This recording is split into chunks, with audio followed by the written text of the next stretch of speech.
Hello everyone, ఇవాళ నేను apps and cardio చేద్దాం అనుకున్నాను. సో ఫస్టే నేను డిక్లైన్ బెంచ్ పైన క్రంచెస్ ఎవ్రీ సెట్ 15x20 స్లోగా వెయిట్ పడేటట్టు తీసుకున్నాను యాప్స్ పైన. అండ్ నెక్స్ట్ వచ్చేసి flat bench leg raise.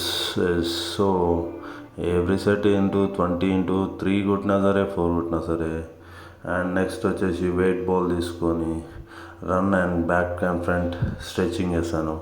So ఇది బెస్ట్ రొటీన్. బ్యాక్ అండ్ ఫ్రంట్కి యాప్స్ స్ట్రెచ్ అవుతుంది and back love angles stretch అవుతాయి. సో ఇది ఒక బెస్ట్ రొటీన్ అండ్ మీరు కూడా చేసి చూడండి.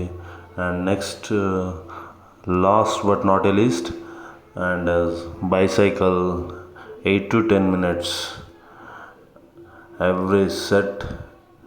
8 to 10 minutes and three times చేసి అండ్ వర్కౌట్ క్లోజ్ చేసాము. And stay tune and like చేయండి, కామెంట్ చేయండి అండ్ ఈ వీడియోని కొంచెం షేర్ కూడా చేయండి. Okay guys, stay tune.